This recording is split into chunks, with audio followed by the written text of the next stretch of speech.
is Oven. I'm gonna be doing, you are going to be helping me study today. I have a lot of final exams coming up, but I have an exam later in archaeology, actually later today, and I am having lots of trouble focusing, so I figured if I make a video where I basically have to focus on this, it would be easier. So thank you for your help in helping me study. You can learn some very boring facts about archaeology today if you want, or you can just listen to me talk and hopefully relax and fall asleep. Yeah, we're gonna get started. Don't forget to like and subscribe if you like the video. Subscribing genuinely really does help, like, a lot. It helps the channel get more traction and things. And liking helps me know if you actually like the video. Okay, we're gonna get into this now because I do actually have a final exam later. So, archaeology is all about context. So, where the archaeology is taking place, when the archaeology took place, where the site is, who were the first people who found it, who were the people who were there, why is it important to us, and what do we really have to say about it, and who are we doing the archaeology for. So that's like number one rule. We're gonna get into some different methods of archaeology now. So processual archaeology, which is kind of foreheaded by Lewis Binford. He really wanted everyone to see archaeology as a science. So for him, it was all about deduction and using laws of science and different models. And it was all about testing hypothesis. And he's very, very stuck to method and theory. But this processual archaeology is very popular in early human evolution, so things like Homo erectus and Homo habilis and what is that? What the fuck is the other one? Homo sapiens. That's us. We are Homo sapiens. People like to use processual archaeology for very early human evolution because we don't actually have much idea of what their culture was like, or if they really had any discernible culture to our eyes. So then we have post-processual archaeology, which was founded by Ian Hodder. This was less about science and more about understanding the past from the perspective of the people who lived in it.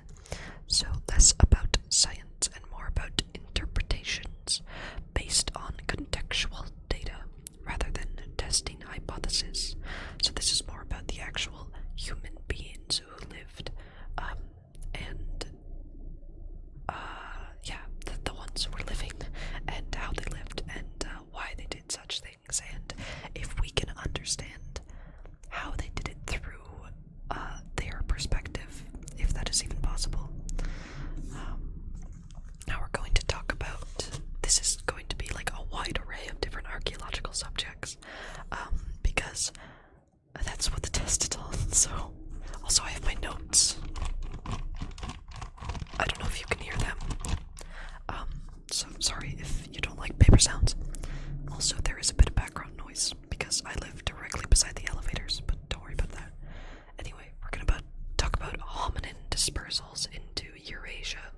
So Eurasia is just the area like between Europe and Asia. It's like near Russia and China kind of area, or maybe more so like Mongolia, not China. Is Mongolia still a country? I don't know. Anyway, and hominins are the family of early humans that ended up evolving into Homo sapiens. So if you've ever heard things like Homo habilis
these are distinct species. They are found from sites dating between 4 million and 1.8 million years ago, specifically in Africa. They are some of the earliest hominins that we know of. Yeah. There's also Kenyathropus, which was found in Lake Turkana in northern Kenya, and that dates to about 3.5 million years ago. There is a lot of misunderstanding about Kenyathropus, because Kenyathropus seems like it might have just been a subspecies of Australopithecines that was just happened to be found in Kenya, but we are not sure. There's Paranthropus, which is also a type of Australopithecine, but they have a different type of build. They're more robust and stocky. They're found by Louis Leakey. Louis Leakey and Mary Leakey are very, very important names, especially in hominin archaeology and early anthropology. Paranthropus is found at the Old Vi Gorge. The earliest dates are from 2.5 million years ago, and the most recent dates is 1.4 million years ago. And then there is Homo habilis, which was living at the same time as Paranthropus. And we have found Homo habilis sites in East Africa dating between 2.5 million years ago to 1.6 million years ago. And then, of course, there is Homo erectus, which is directly before Homo sapiens. So Homo erectus evolved into Homo sapiens. And Homo erectus, the earliest known fossil dates between 1.9 million to 1.5 million years ago. So extremely old skeletons that have been found. Mostly all of those have been found in Africa. Some have been found outside of Africa in Eurasia, where hominins had migrated basically all that way for several different reasons, possibly because of climate change, or because new resources, or possibly because of hostile entities. We don't know really, but there are several different theories. But yes, anyway, the point is that the radiation, which is a huge boom in hominin lineage, happened between 4 to 2 million years ago because of the amount of hominins that appeared, like the Australopithecines, the Kenyathropus, Paranthropus, Homo habilis, and Homo erectus, all of which led to the evolution of Homo sapiens, which is modern-day humans. Okay, moving on to the next thing. So now we're going to talk about absolute dating methods. So these are the ways that archaeologists, specifically archaeologists in the labs, use to date bones or stone tools or sometimes pieces of wood. Wood doesn't usually survive as long as bone or stone. Oh, that rhymed. Because wood is more delicate and will rot or just kind of fall apart. So there's radiocarbon dating, which is extremely popular, so that will date up to 40,000 years ago. Argon dating you can use for things that are millions of years old, along with paleomagnetism. I don't know the ins and outs of how these work. Radiocarbon dating, I know that they use carbon to date things. It's less using carbon and seeing how much carbon has deteriorated from a bone or a piece or a stone tool or whatever it is. There's also dendrochronology, which is dates for thousands of years. So that's the counting of tree rings. And then there is obsidian hydration, and I have no clue how that one works. We didn't go over it. Moving on to micromorphology. So this is the microscopic study of soils and sediments. People use this to study the soils around burial grounds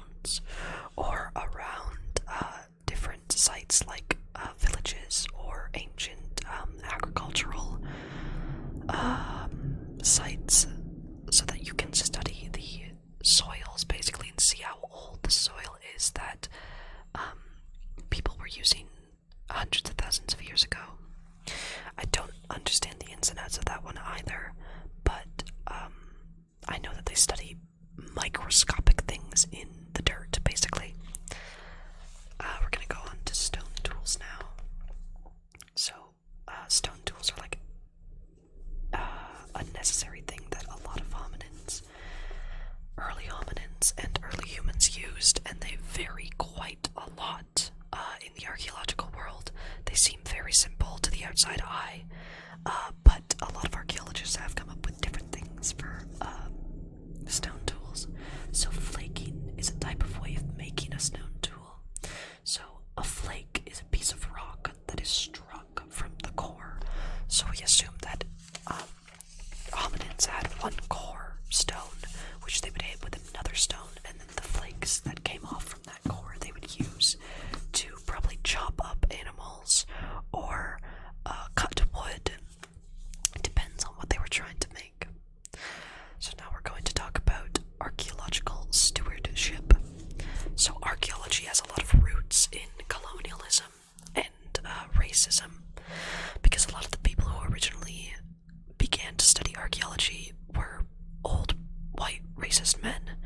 That is not an exaggeration. That is literally who they are. Like, if you Google early archaeologists, they were just old, racist white men. So basically now archaeologists are trying to be more inclusive to all people, and they have a code of ethics and stewardship, basically. So they code of ethics goes like this. Number one is stewardship, so that just means kind of upholding the archaeological values and being honest about what you are doing at the archaeological site, or how you are studying things. Then there is accountability, so again, being honest about what you're doing, and also commercialization. That is more of like showing archaeology to the rest of the world. Public education and outreach that is getting other people interested in archaeology, similar to what I'm doing, I guess. Intellectual property, that's about the property of the archaeology and why it is important. Public reporting, again, telling the world about the archaeological sites that you are studying. Records and preservation, so archaeology is inherently destructive. Once you work in an archaeological site, you have destroyed that site. And nobody can ever, discover that again. So you must have a strict record in archaeology of whatever site you have researched or whatever you have found, because nobody will ever be able to find that specific site again. So it's inherently valuable to have important archaeological record. Also, there's training and resources, which is obviously what it sounds like. So yeah, the archaeological record is irreplaceable. But there's also the question of what authority do archaeologists have over all of these things.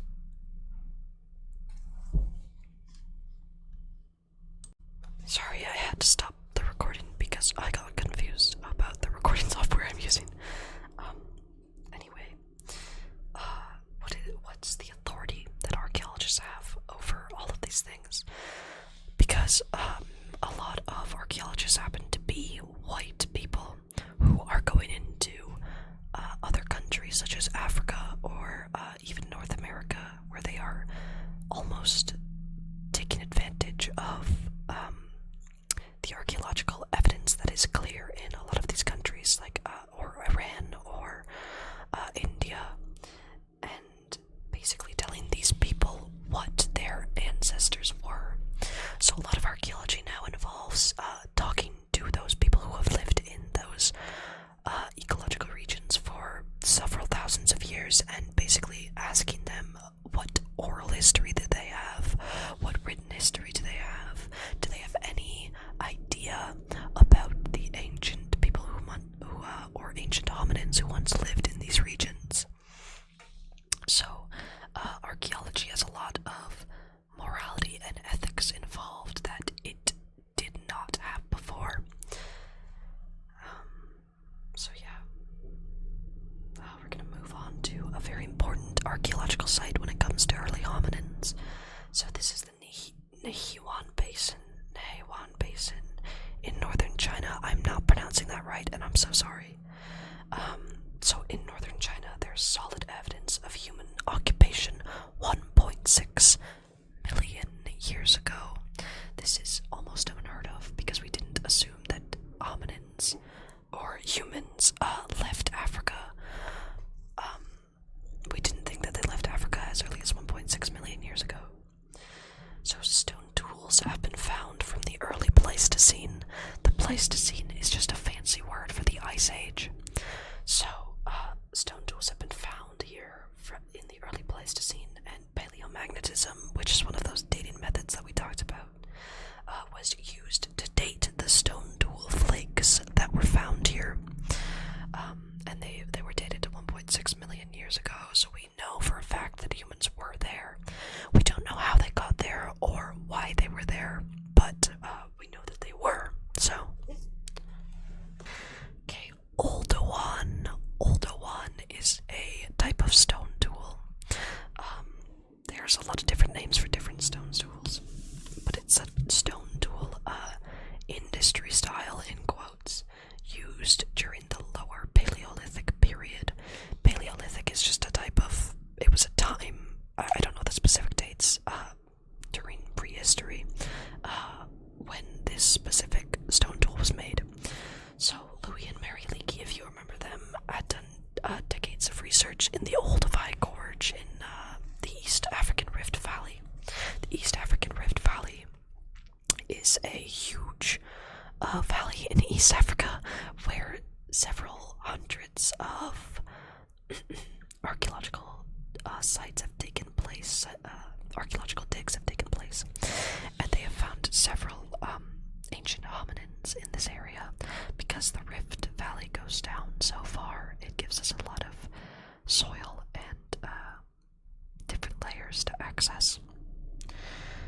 Anyway, the Oldowan stone tool industry dates between 1.9 million to 1.7 million years ago. It's characterized by its choppers and its flakes. So the choppers are like flakes, but they were probably used for different purposes. And the earliest age that we can definitely find is 2.5 million years ago. But we also have found a small assemblage of Oldowan tools from 3.3 million years ago. So this stone tool industry is extremely old and was used for several millions of years by ancient hominins.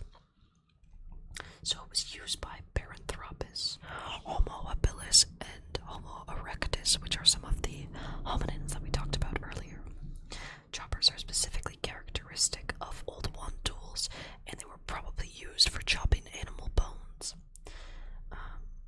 But the flakes were probably more useful for chopping up animals, because the hominins at this time were probably not hunters. They were more likely scavengers of other animals. So like a lion might attack a gazelle, and then an early hominin would come in and take whatever the lion left behind, rather than hunting their own gazelles.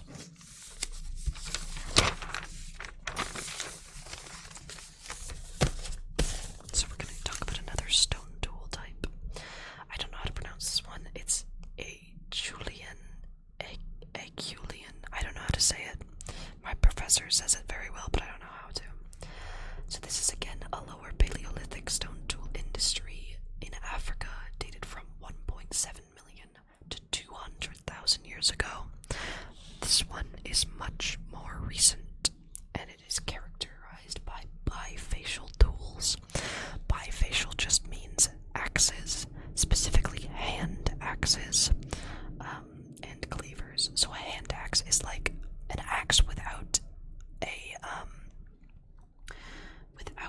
a handle, basically. Usually it was like a pointed tip rather than a flat surface axe that we're used to, and they would use them to, I don't know, break apart shells or to, kill things.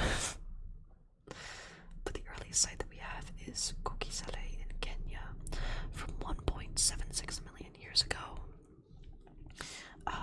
These type of stone tools are also found out eastern and southern Africa, Europe, the Middle East, and India. So this stone tool type lasted for a very long time and was spread across several regions of the world.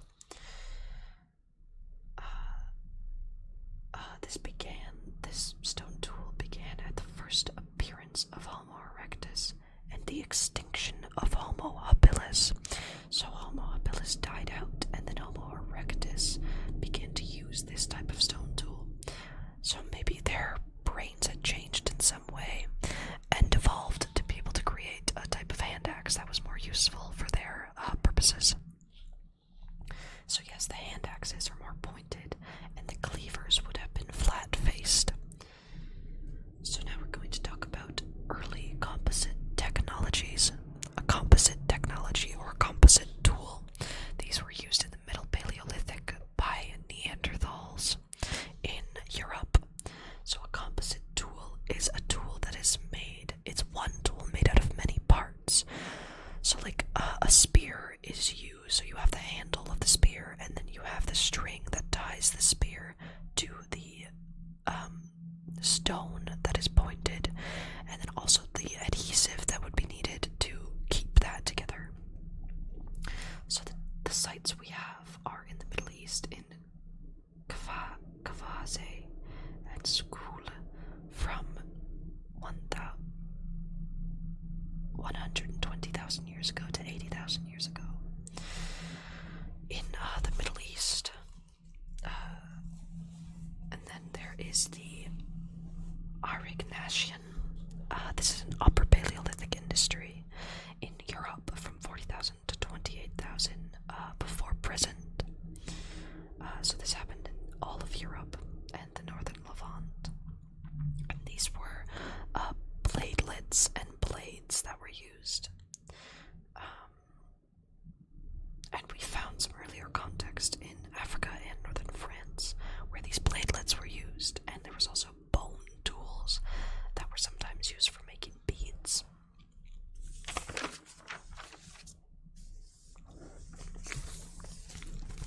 I like talking about this part.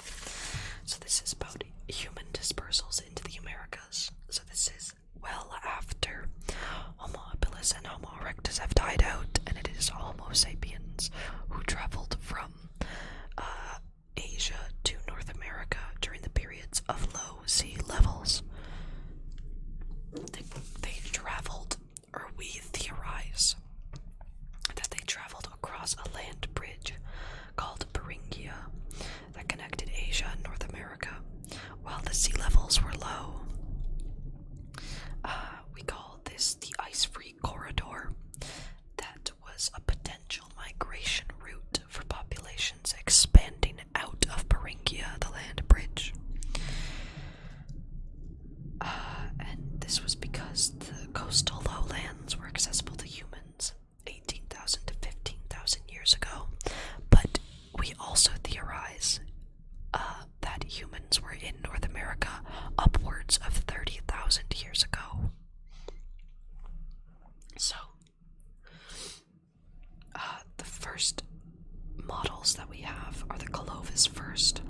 And so this was a man named Clovis who assumed that the first people in North America arrived 13,000 to 12,000 years ago.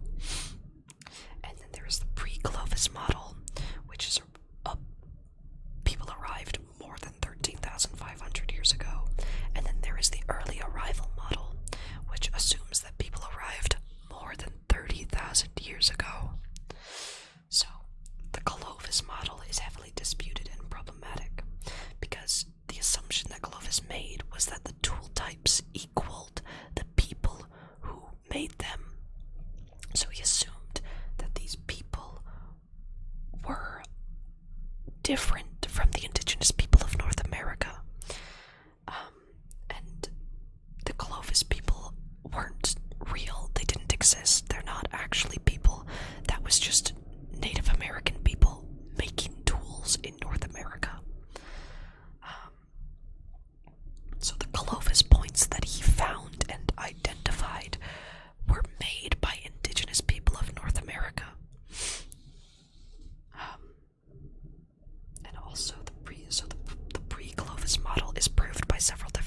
Neanderthals, we have found many sites that have material culture that is older than 13,000 years old.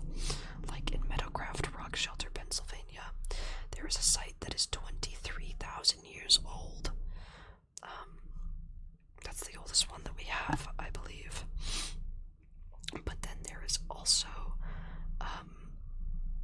sites in Siberia where we have found material culture dating from 30,000 years old and also 45,000 years old. So it's entirely possible that there were people in ancient Siberia who were migrating from that area all the way to North America while Beringia was still accessible. So that's a bit up in the air. But we know for a fact that people were in North America upwards of 25,000 years ago. Okay, fun. So we're going to talk about Neanderthals now. I like the Neanderthals. They're very interesting. So Neanderthals, although a lot of people assume that they were like dumber or not as smart as Homo sapiens, they were very intelligent beings who lived alongside Homo sapiens at one point. But they lived only in Europe during the Middle Paleolithic era. They created composite tools. So we talked about this one tool that is made of many parts, and they had larger brains than Homo sapiens. But we don't actually know how they evolved. There are 3 hypotheses. So Homo erectus evolved. This is the first hypothesis, that Homo erectus evolved into Homo antecessor or Homo heidelbergensis. And then those that separated into both Homo sapiens and Neanderthals. And then that's one of the theories. The next one is parallel evolution.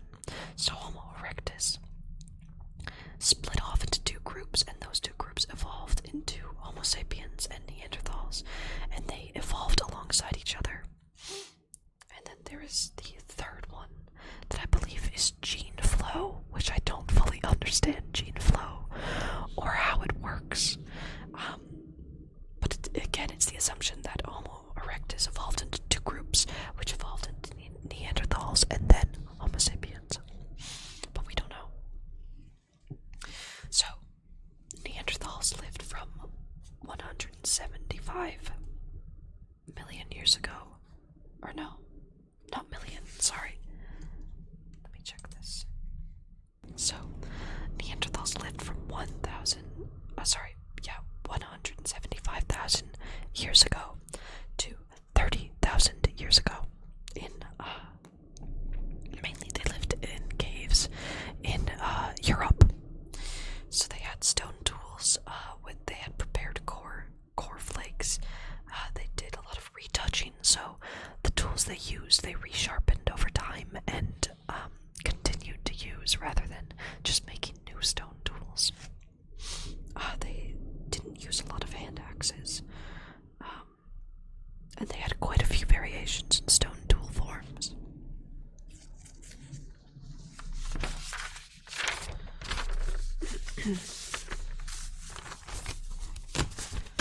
So there's different theories about the stone tools that were used by Neanderthals.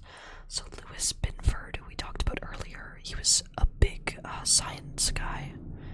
He used method factor analysis. I don't know what that means. And he assumed that different assemblages reflected activity variants of the same culture. So he assumed that Neanderthals using axes were a different tribe who only used axes, or Neanderthals that used blades were a specific tribe that only used blades. Harold Dibble disagreed and believed that tool types reflected stages of resharpening. So the different tool types that have been found were just tool types that had evolved over time that the Neanderthals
The second theory, which is a little bit more believable, is hybridization. So this is Homo sapiens came out of Africa, met with Neanderthals, and then breeded with Neanderthals. And this led to crossbreeding, and somehow Neanderthals died out, and Homo sapiens continued to live on with some Neanderthal DNA in their gene pool, basically. And there is actually evidence for interbreeding that we found from 37,000 years ago to 86,000 years ago. The third theory is multi-regional, and this is just that Homo sapiens came out of Africa. Homo sapiens came out of Africa, and this led to gene flow again. I don't know what that means. It's just your genes kind of just get fucked up, like your genes just leave, and then this led to the extinction of Neanderthals.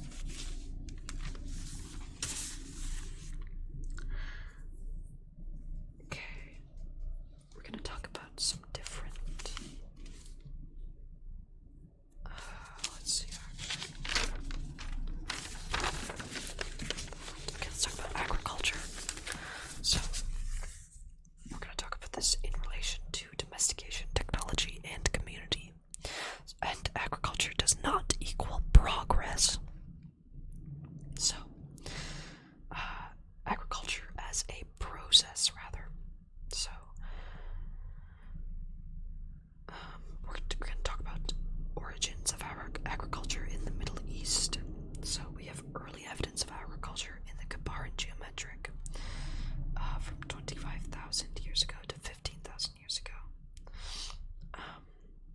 And then there is Karena 4, which is in the eastern desert of Jordan. And so this is 19,830 to 18,600 years ago. So in Karena 4, we don't have evidence of domestication of animals. But we do know that there was repeated occupation of this place, so people continually came back to Karana 4 to settle or to kind of recuperate, even before they established any agriculture.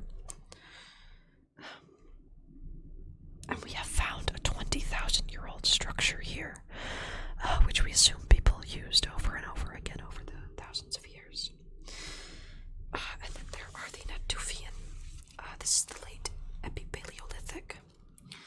So these were people who were foragers, and they began agricultural practices, not the type that we would know today. They had a lot of material culture, so they had grinding stones like mortars that you grind up seeds with. We know that they hunted gazelles, and that they domesticated dogs, because we have found in Malaha, Israel, a person who was buried with a dog. But we don't have any evidence of plant domestication, so like farming. But we know that they had small settlements in circular architecture. And there were burials under structures. We know that they had sickle, polish, or lunates, which were a type of stone tool that is shaped like a half moon. And they had grinding stones and decorated bowls that they used. They also moved from bladelets to regular blades, and they used arrowheads, so they had bows and arrows. And they had communal structures as well.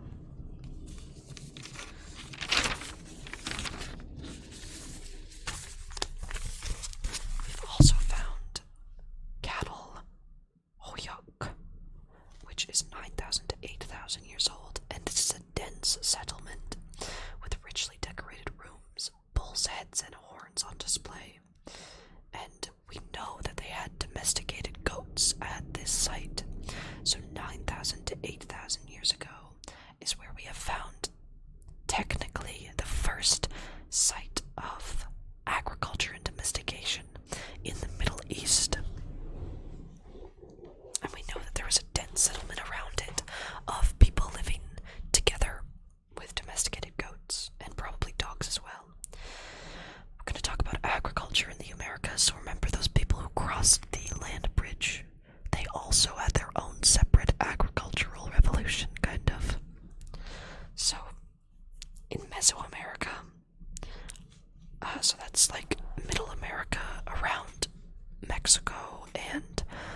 southern USA. They domesticated maize, so that's corn, squash, and beans. But they were not a sedentary folk. They were domesticated by hunter-gatherers. So this wasn't a village of people, it was hunter-gatherer tribes who domesticated these corn, squash, and beans. There's the Three Sisters growing method, which people still use today, indigenous people still use today. So there's corn stalk, which grows up, and then the beans will grow on the corn stalk. And the squash leaves grow at the bottom to keep the soil moist. We believe that the center of domestication was in the highlands of Mexico, because that's where we have found most of our evidence. We know that squash was domesticated from 10,000 to 8,300 years ago, and that maize was domesticated 6,250 years ago. Because we have found residue on grinding stones. We found residue of maize from 8,700 years ago. So it's possible and probable that people had domesticated maize 2,000 years before. We assume so. And then beans, we know, were domesticated 2,500 years ago. During what we would call the Archaic period. We know that turkeys were domesticated at this time, but we don't know when. But we have found turkey remains with maize in their digestive tract. So the assumption is that these turkeys ate maize that groups were growing and were domesticated by these people as well. But in the Americas, there's also optimal foraging theory. This is the theory that it's better to forage and hunt rather than domesticate, because you get more from foraging than you would get from growing agricultural foods. So this was the case in several places, like in South America. There were a lot of people who just didn't dig to agriculture because it was better to just forage for food.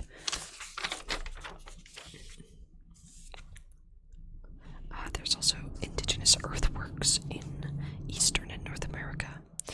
So these are just mounds and things that we can find of ancient indigenous people. So in Poverty Point, Louisiana, dated from 3,600 to 3,200 years ago, there's a massive planned construction. It's a semicircle that is more than 1 kilometer wide. We assume it is the site of a village or a farming community that relied on the construction of a huge earthwork rather than a large village. We know that a lot of indigenous people did not construct like permanent buildings, but rather lived in teepees or tents. So they built this huge earthwork and made a massive mound rather than building a huge village, which we would find in the Middle East of Europe. There's also Adina and Hopewell. So these are mounds that we have found. So in Adina, this is a serpent mound. There are several mounds that have been found that look like animals. So we assume that these massive earthworks are places where people would come to recuperate and kind of leave their agricultural domestication there, and then go hunt and gather and look for meat and other animals, and then come back to these massive earthworks and recuperate with their tribes. Now, agricultural origins in Africa. This is the last one, I promise. So there's a lot of pastoralism that we find in Africa. This just means that these are people who would not, don't settle down. They continue to move around, even though they have domesticated animals and plants. So in Gobero, we found a hunter-gatherer site that's 10 6,000 years old. But it was abandoned with arid or dry climate 8,000 years ago. But it was reoccupied 7,200 years ago. And we know for a fact that 6,000 years ago in Gobero, they had domesticated cattle and fishing.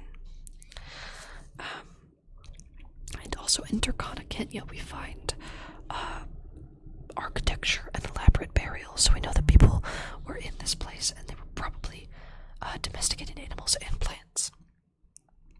But there were pastoral societies thousands of years before agriculture, so this pushes the assumption out that agriculture equals progress, and that you have to have agriculture to have a successful society. This is not true, as pastoralist societies existed in Africa for thousands of years, where they domesticated cows and other animals without settling down in one place for thousands of years. But we know also that 7,000 to 8,000 years ago, there were domesticated plants in the Nile Valley, so Egypt and in West Africa.